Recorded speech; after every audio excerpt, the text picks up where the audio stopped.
Monsieur le sénateur, Madame la secrétaire générale, tout d'abord un grand merci effectivement pour votre accueil.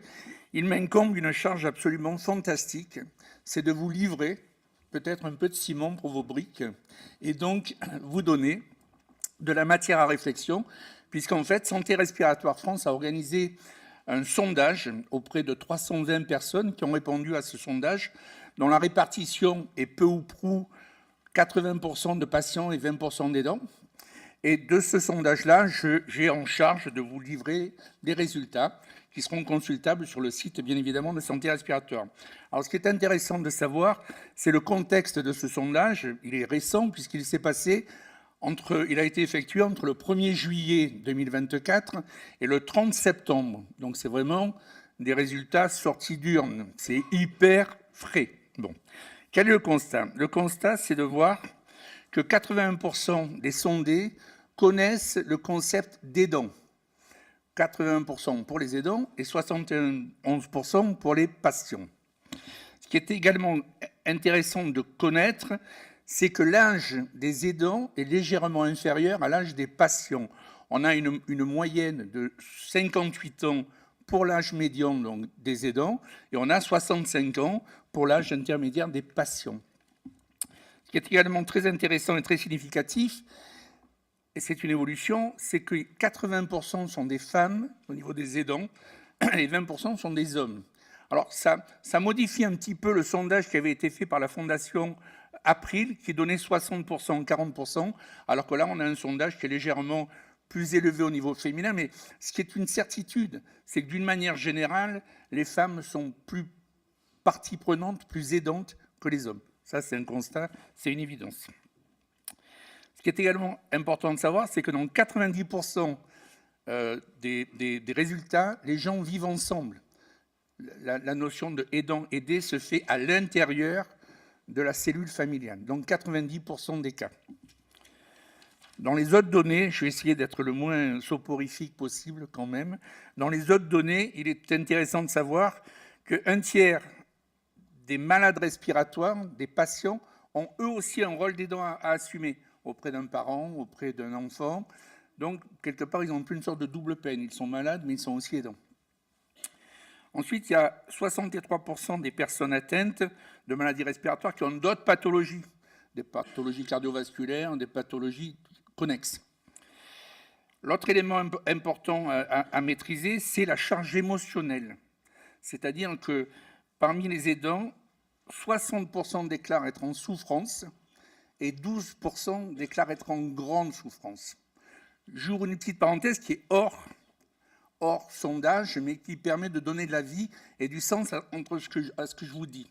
Lorsqu'on organise avec Santé Respiratoire des événements, on veille toujours à ce qu'il y ait des patients et des aidants. Et c'est assez incroyable de voir à quel point les aidants profitent de ces moments-là pour se raconter, pour se parler, pour se fédérer, pour vider un petit peu leur sac, en fait. C'est vraiment des moments très, très forts. Et on voit bien qu'à l'intérieur des gens qui participent à nos événements, il y a de la souffrance. Et on va essayer de la comprendre mieux grâce à ce travail de sondage. Les aidants expriment une grande importance à comprendre la maladie de leurs aidés. Des fois, ils ne savent pas. Moi-même, je suis patient BPCO depuis 20 ans. J'ai mis 7 ou 8 ans avant de comprendre ce qu'était la BPCO, moi. Donc, comment voulez-vous que j'en parle à mon aidante?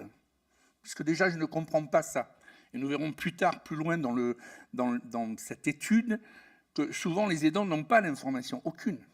Donc, ils sont, je le dis avec mes mots, ils sont un peu paumés. Ils ont une double peine qui se manifeste à la fois par une gestion quotidienne de leurs aidés et leur propre activité à eux, et leur propre incompréhension à eux. Et donc, c'est une véritable double peine.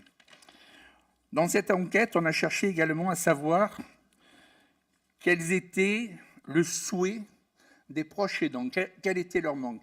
Là, je vous amène vraiment du ciment, je pense, puisque c'est leur retour. En fait, ils voudraient être formés. Ils voudraient être formés à être aidants. Et vous le disiez tout à l'heure très bien, Madame la secrétaire, vous le disiez en expliquant que ces gens-là avaient vraiment besoin de comprendre leur pathologie. Ça, c'est le premier des besoins. Ensuite, 71% des aidants et 66% des malades respiratoires considèrent que le soutien moral aux aidants et aux proches est essentiel. Essentiel. Pour terminer, je dirais qu'ils estiment aussi avoir un manque, désolé pour les professionnels de santé, mais un manque d'attention de la part des professionnels de santé lorsqu'ils vont accompagner leur aider en visite. Bah, ils sont là, mais ils sont juste là, quoi. On n'explique pas, on ne leur parle pas, voire on ne les reçoit pas. Ils ne sont pas présents pendant le diagnostic, pendant la prescription, pendant la vision de l'avenir. La dernière chose qui est réelle et qui est vraiment du vécu, c'est l'espèce d'énorme angoisse sur le futur, sur la projection en fait, sur la projection.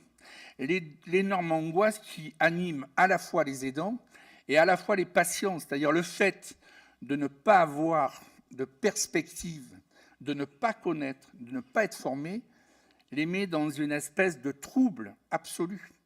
Et donc c'est vraiment quelque chose, Madame la Secrétaire Générale, dans votre ciment, qu'il faut prendre en compte. C'est comment donner des outils de communication, de compréhension et donc d'action à des aidants qui finalement n'ont pas souhaité cette pathologie, n'ont pas souhaité cette maladie chronique et pourtant, j'en parle de connaissance, elle rentre dans l'intégralité de la famille.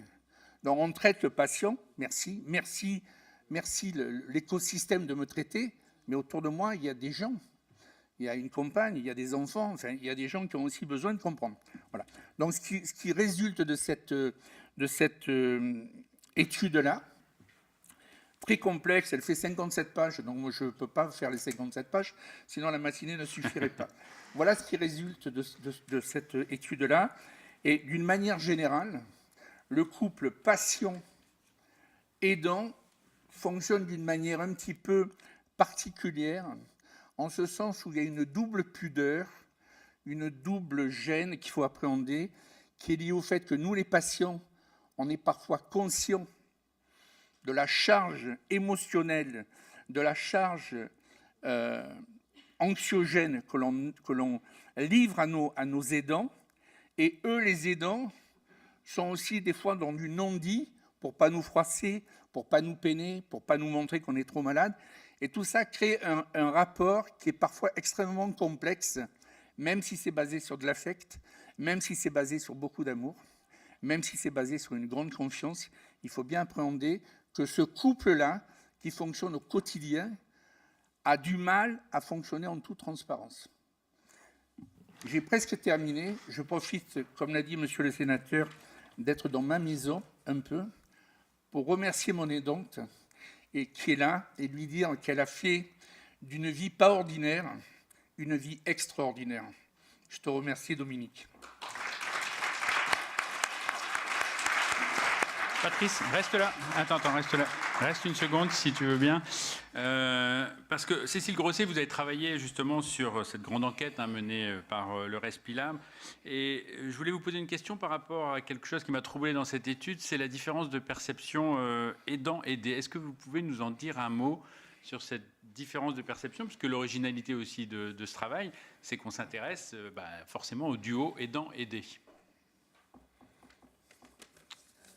Vous appuyez sur le petit bouton. Le petit bouton. Eh bien, la différence de perception, merci de me poser cette question, elle vient aussi un peu de ce qu'a évoqué Patrice Canu, dans le rapport et dans l'émotion et dans la reconnaissance de à quel moment je reconnais que je suis un aidant. En fait, ça, pour l'aidant, c'est aussi un moment qui est un mécanisme qui doit se faire, un déclenchement. Il doit y avoir un déclenchement, en fait, puisqu'en fait, on s'aperçoit que et c'est pour ça qu'on a eu moins d'aidants qui ont répondu que de patients, parce qu'en fait, ils se reconnaissent pas toujours spontanément comme un aidant. Voilà, donc ça amène un petit peu cet écart de perception au démarrage.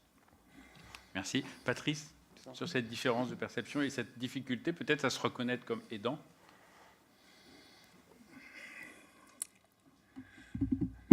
Alors, Dominique m'a rejoint un peu plus tard dans ma vie, mais j'ai longtemps vécu seul avec mes enfants. Et ce qui est très très complexe lorsqu'on est papa qui élève 2 gamins jeunes, c'est le peu de perspective qu'on a. C'est pour ça qu'aujourd'hui, chaque jour est une bénédiction. Vous ne trouverez pas d'homme plus heureux que celui qui vous parle. Ce n'est pas possible, car je les ai vus grandir. Mais ce qu'il y avait de complexe dans cette vie, c'était l'attention que mes 2 fils me portaient au quotidien. J'ai une anecdote qui est que j'ai un de mes enfants je vis en province, qui est monté vivre à Paris et qui m'appelle tous les jours. Et longtemps, je me suis dit, oh, quand même, ce fils que j'ai, il est incroyable. Tous les jours, il pense à son père. En fait, je pense que tous les jours, il se rassurait. Le constat, il est là. Quand il avait son père au téléphone, ça voulait dire, il est vivant. Alors que pendant des années, on a vécu dans cette peur de la mort. Et c'est bon, maintenant il est très grand, je suis très vieux, donc tout va bien. On est rentré dans une normalité. Non, mais je veux dire que les choses sont normalisées. C'est très dur d'avoir une pathologie chronique à 44 ans. Mais quand tu as 67 ans, on est toujours là, c'est pas très gênant. Enfin, je veux dire, on est dans quelque chose qui est je vous parle. C'est un moment incroyable. Pour un patient de pouvoir parler de ses ressentis devant un tel auditoire, c'est-à-dire d'autres patients, des professionnels de santé, des institutionnels, c'est juste un privilège. Et je le vis comme ça. Mais pour répondre à ta question, Damien, en fait, ce qui se passait, c'est que mes aidants, par pudeur, étaient proches, mais c'était pour combattre leurs propres démons et leurs propres craintes, en fait. Et c'est là que le rapport aidant-patient est extrêmement délicat. On est sur un fil de rasoir entre la bienveillance et se rassurer à titre personnel. Il faut arriver à parler. Nous, on a la chance d'être une famille où on parle beaucoup. Les gens du Sud parlent souvent beaucoup, donc on parle beaucoup. Donc ça se passe bien. Merci Patrice. Merci Patrice.